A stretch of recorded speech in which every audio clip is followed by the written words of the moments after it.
In the dynamic world of private LTE networks for utilities, it's all about a collective approach toward grid modernization solutions. Together with our 100-plus member ecosystem and the Utility Strategic Advisory Board, we're de-risking private LTE investments. We're not just providing solutions, we're pioneering a cleaner, safer, more affordable, and secure energy future through 900 megahertz powered private LTE networks. By joining us, you're part of a force driving innovation, accelerating returns, and future-proofing the entire ecosystem. It's more than spectrum. It's about evolving together. Don't miss out. Embrace the power of collective action, ensuring a sustainable utility private LTE evolution. To learn more, visit Anterix.com.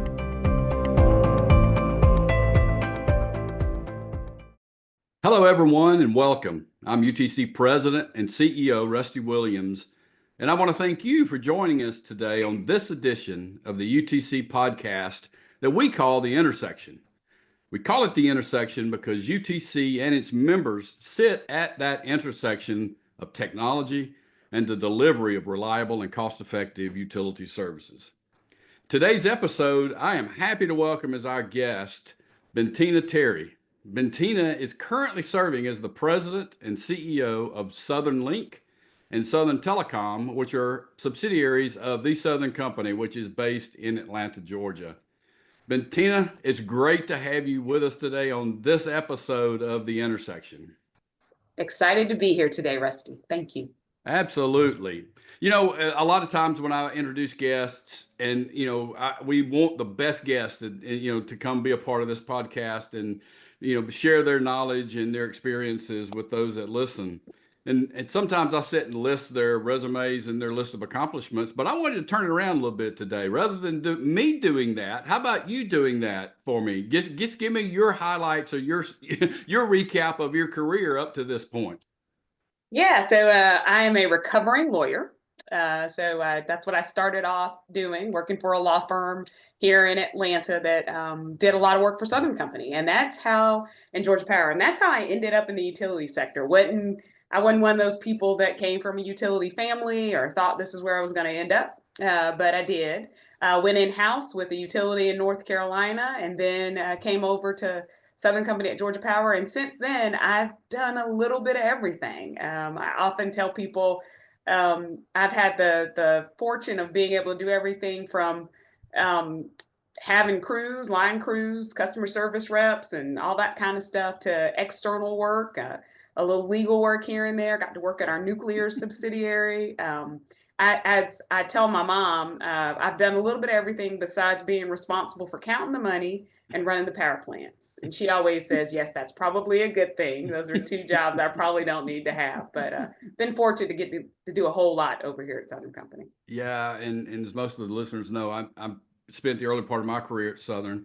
And I joke about myself. I'm an engineer by training in the early part of my career, and I refer to myself as a recovering engineer.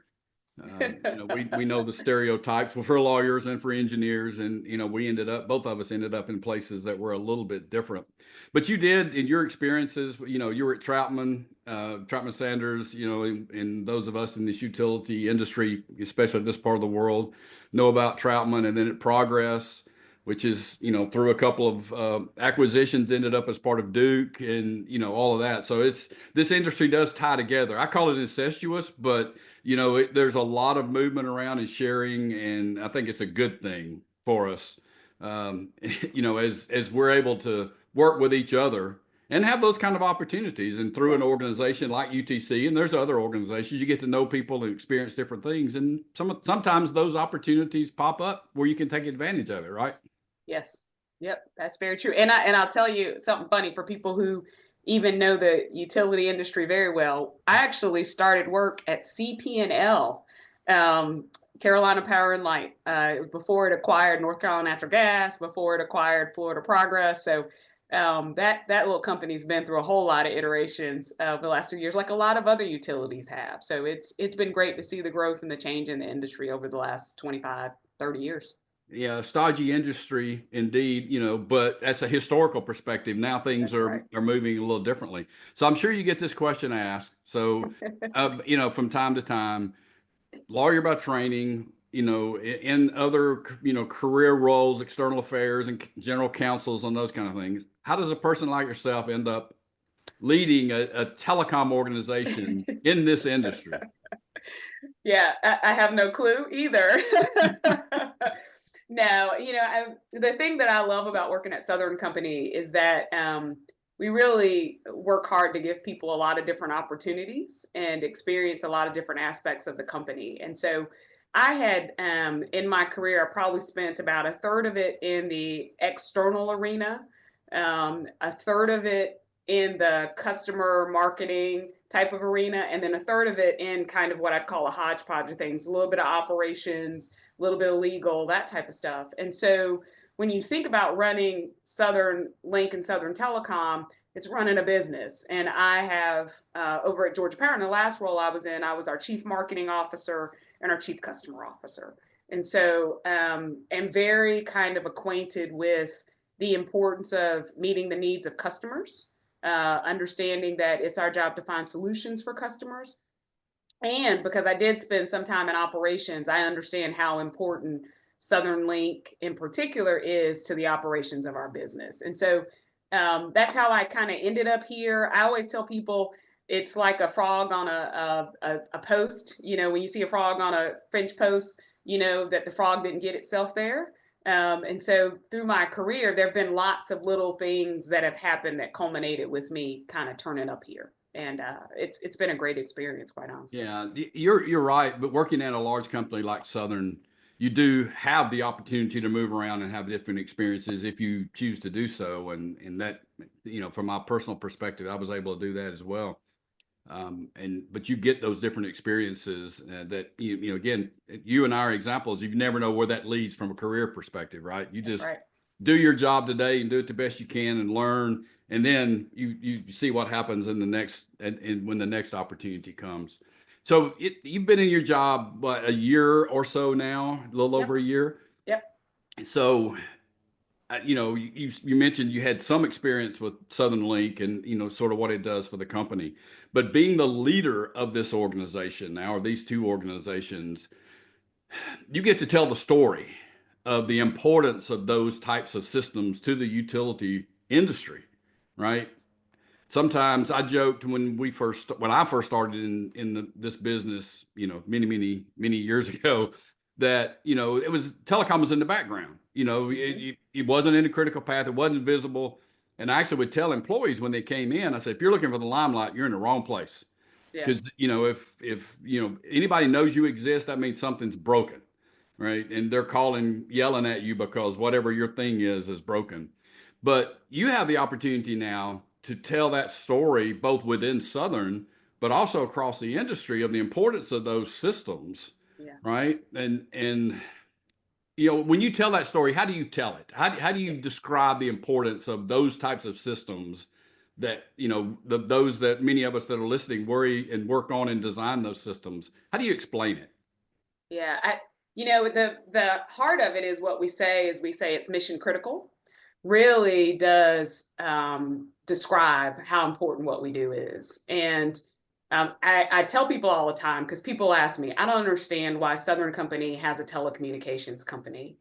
And of course, when they do, they think of phones, right? So I have to take them from cell phones to the two-way radios that we use, which really was the foundation of Southern Linc when it was originally started, to be able to get the power back on as quickly as possible and to allow our crews and folks to communicate. But then I have to take them to the next step and talk to them about the evolution of the industry and the smart grid, and how in the beginning it used to just freak people out. The utility, we didn't know that your power was out. You had to call us and tell us. But with smart grid technologies, that grid is talking to us all the time to tell us what's going on. And that equipment that is sending data to our operations centers and to our line crews and our the whole operations part of the business, it runs on the Southern Linc network. And so what we do is we make sure, first of all, that that power can be recovered and restored whenever it's down, and that's so critically important. But we also make sure that the equipment that tells us about the health and the status of the system is able to tell us and give us that information. And our world is becoming so much more digitized that the need and the ability for us to get that information in real time so that we can respond to it is so critically important. And so that's really what we do. We are mission critical. The mission of Southern Company and our utilities is to provide electric service, clean, safe, reliable, affordable electric service and gas service to our customers. And we make that happen. So that's really what we do.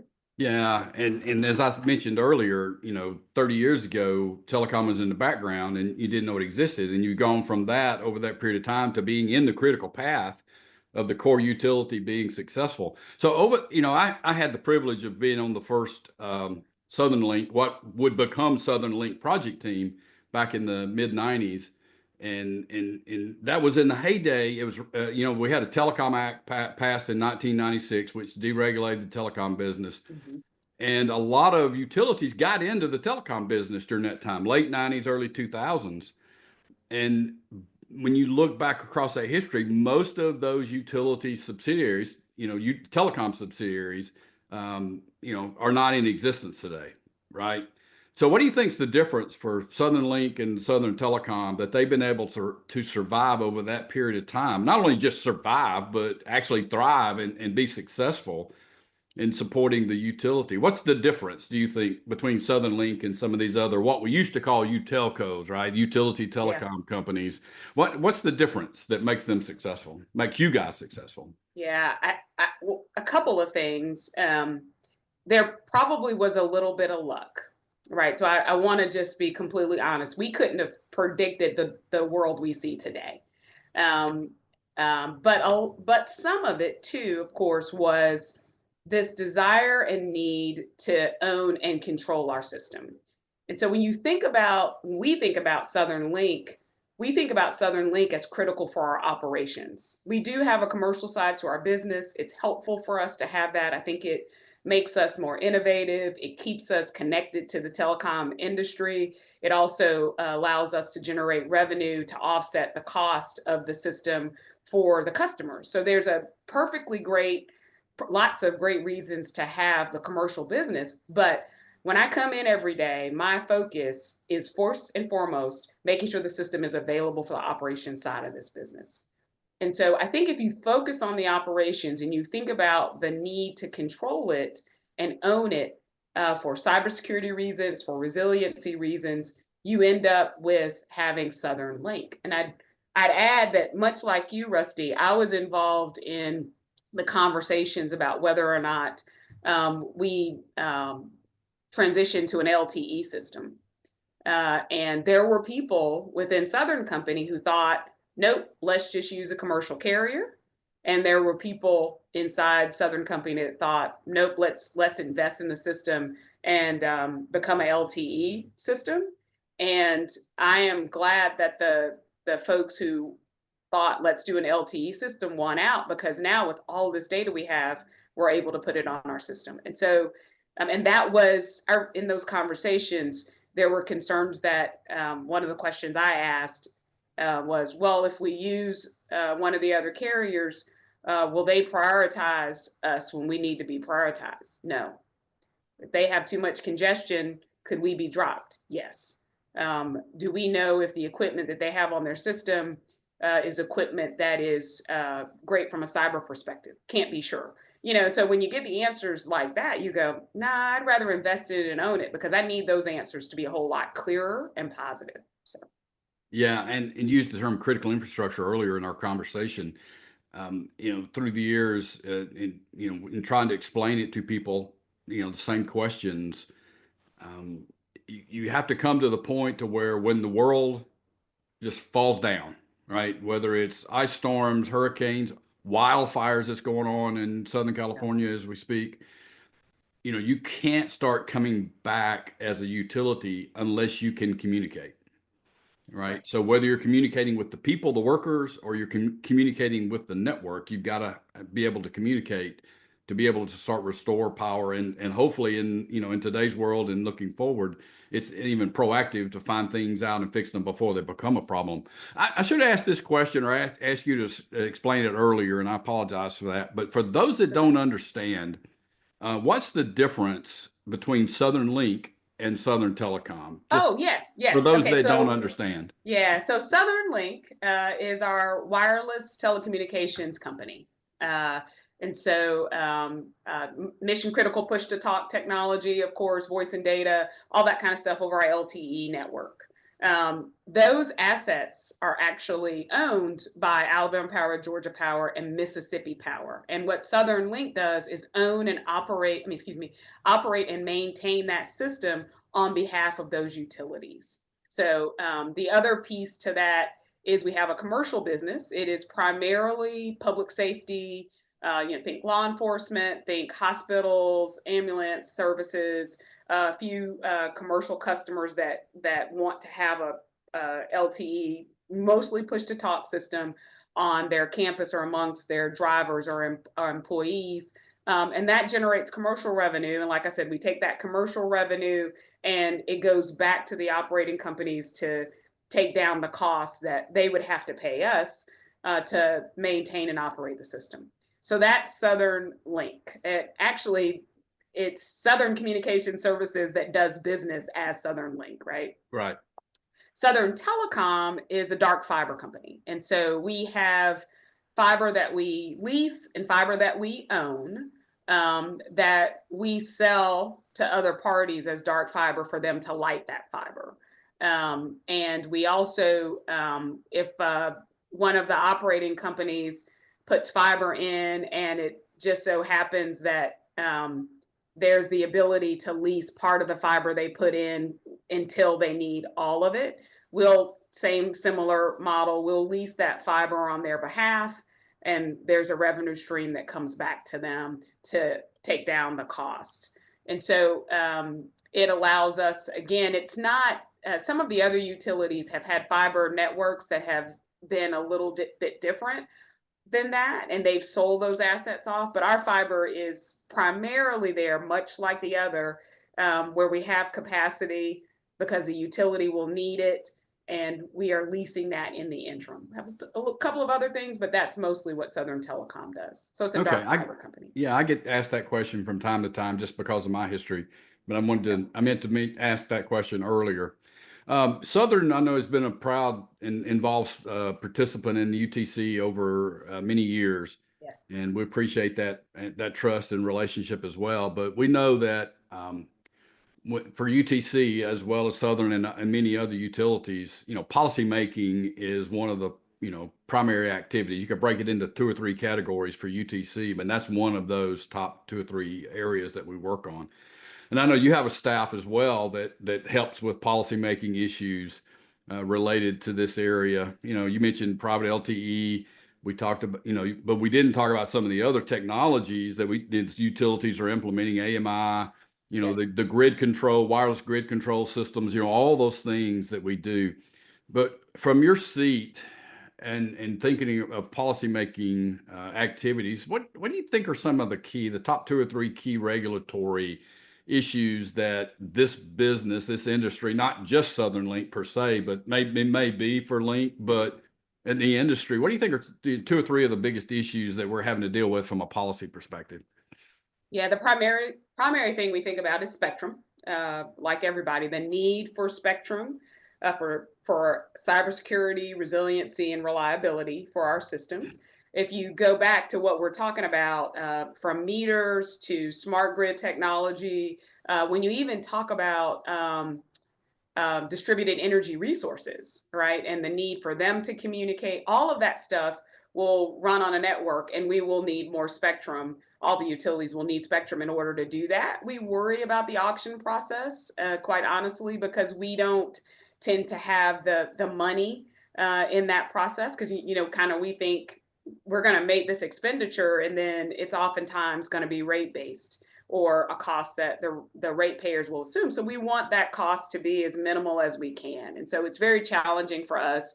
in the spectrum auction process. Unlicensed spectrum doesn't offer the same reliability and operational certainty. And of course, sharing spectrum, it just needs to make sure we have compatible needs and missions, right? And sometimes I think if we're sharing it with another mission critical type of organization, that makes it very difficult for both of us to have to operate, right? Because we may be needing to use it at the same time around the same emergency, for instance. Right. The second policy concern, of course, is cybersecurity. That's why we're looking at wireless networks and investing in fiber, because we need to own and control those. It allows us to be vigilant and thoroughly vet the equipment instead of relying on the representation of other parties.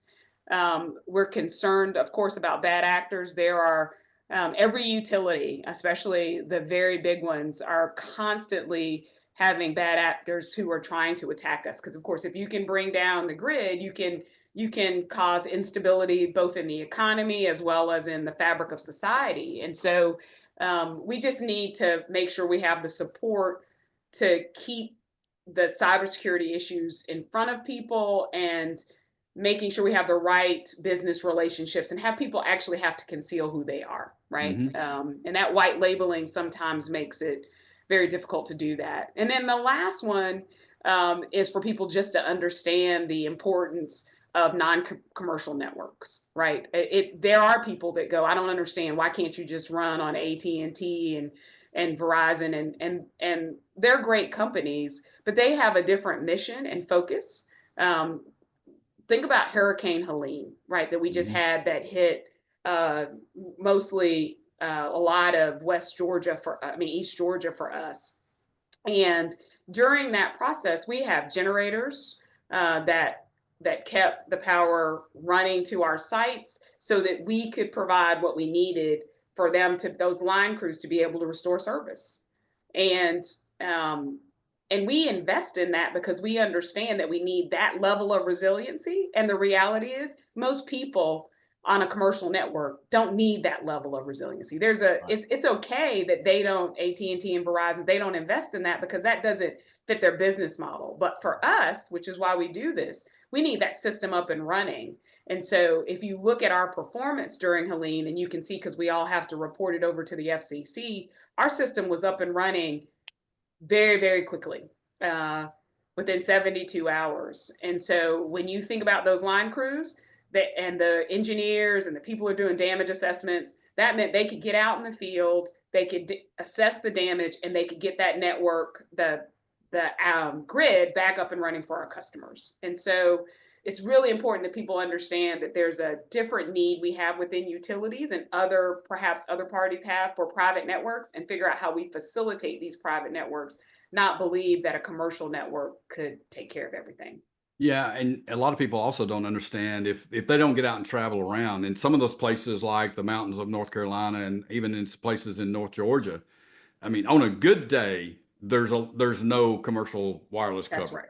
That's right. Right. That's right. And so, you forget about, or, if you want to put aside the argument of, some extreme event, a lot of times, just in normal operations, when the sun's shining, there's some issues and gaps. And again, different business model. It's not that it's good or bad. Right. So you think about the cost per pop, right? And it's just different, right? They are running a business to make money, and they should be. And so they have to think about whether or not the population is strong enough in that area for them to be able to support the cost of that service. It also, it's something that hurts our rural and small carriers, that it's hard for them to provide service in those areas because the cost of providing the service it would be too expensive for the customers in that area. And so you're right. So that means that coverage you're right, North Georgia, South Georgia, parts of that, it's just much more difficult. But we can make sure we have the coverage to get that network back up and running. Yeah. So with all that as a background, what keeps you up at night? When you, if anything, right? Some people it doesn't bother them. For me, when I lay down a lot of times at night, that's when my mind kicks in. What are the things that worry you about, your position and the role that Southern Linc plays at Southern?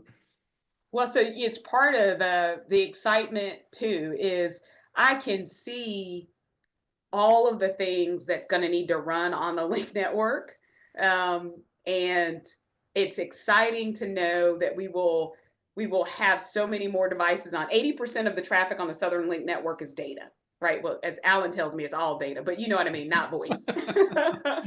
Alan, I'm sure many people know Alan, but and Alan McIntyre, who's our he's VP one of those of recovering engineering. engineers also. Yes. But when you think about all of that running on our network, man, it's exciting, but it's going to take more spectrum to be able to do that. And but we've got such a great opportunity to continue to through resiliency and cybersecurity and all that kind of stuff, create a system that will allow our customers to be able to do the things they want to do and allow us to provide the right service to them on the utility side. The second thing is cybersecurity, because bad actors are just so incredibly innovative, quite honestly. It's like that old saying people say, God, if they just use that power for good. And so you have to be vigilant, you have to be thoughtful.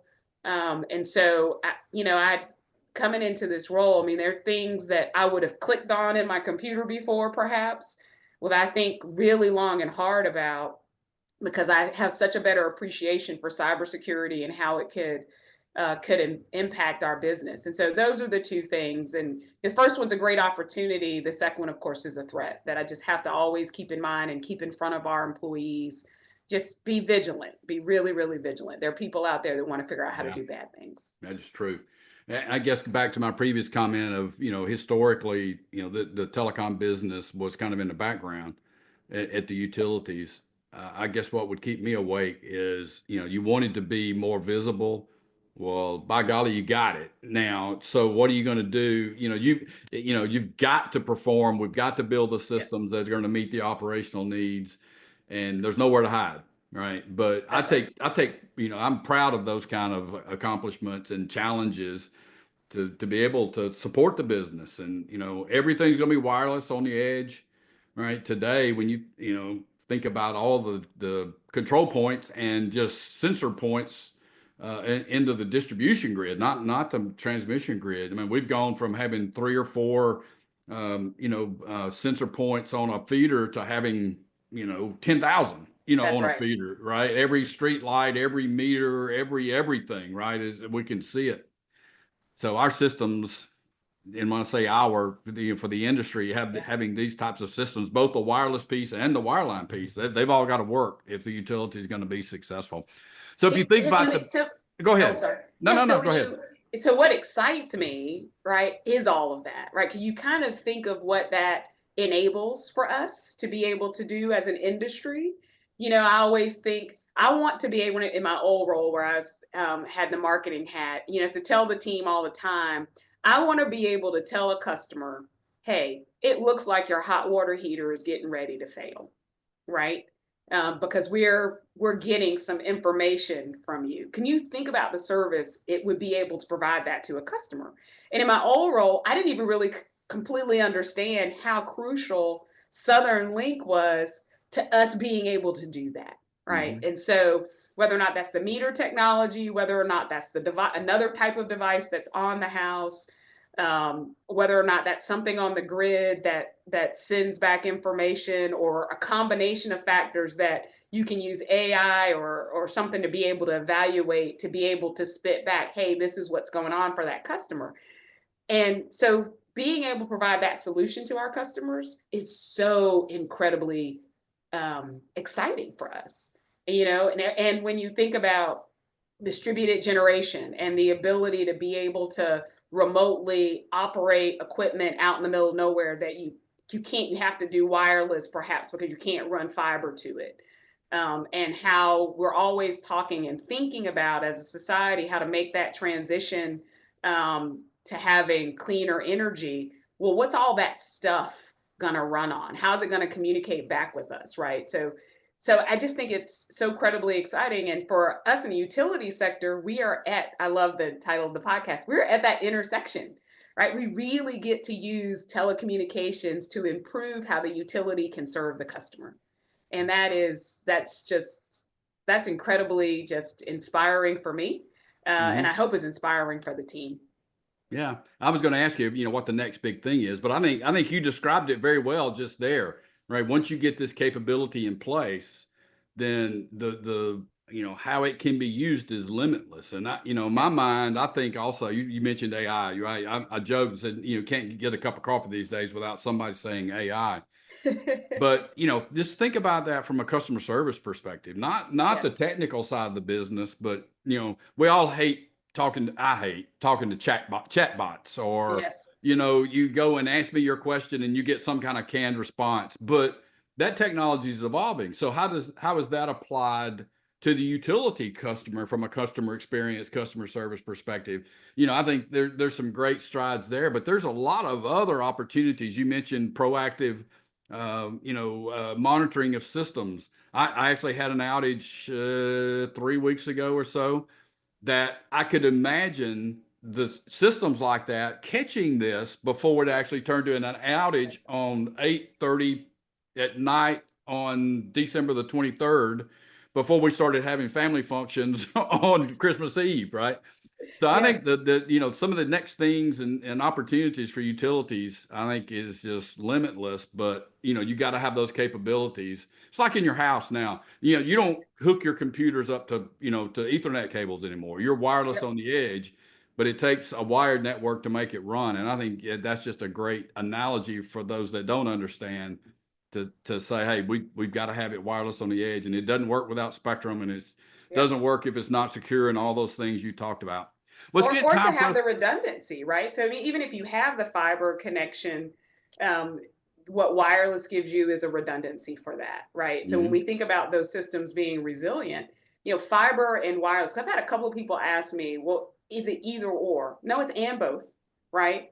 We should have the fiber, we should have the wireless. They work together. There are times where the fiber is going to be a better application. There's times where the wireless is going to be a better application. But there's certainly times where the two of them together give us the resiliency that we need.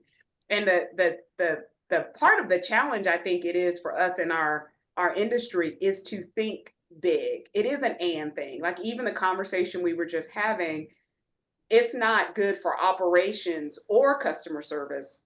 It's good for operations and customer service. And the more we broaden our perspective on how what the technologies are and how they can be used, the more we can really make the technologies operate to their fullest potential. Yeah, I had a boss many years ago that used the illustration of the phrase, the genius of the and the tyranny of the or. Right? Yes, that's right. That's It's right. the both and, right, That's and right. not the either or. Man, Bentina, it's been great this morning. We could sit here and talk for hours about what you guys do and the impact on the industry. I appreciate what you do personally in your organization and your involvement in UTC. And I want to thank you for taking a few minutes today just to talk to us. I say us, the members that listen to this podcast, and just so they can understand and have a better understanding of what Southern Linc does and the impact. And maybe you never know, it could have an impact on what some other utility does. But thank you for being with me today. Oh, it was an absolute pleasure. Thank you, Rusty. I enjoyed talking to you too. You're right. We could talk for hours. Yeah, we certainly could. Well, that will do it for this edition of the Intersection Podcast. Hope you'll subscribe to the podcast and be looking for future episodes, which come out at least on a monthly basis. Thank you for being here, and I hope everyone has a great day. Thank you for meeting us at the Intersection. For more information about the Utilities Technology Council, visit utc.org.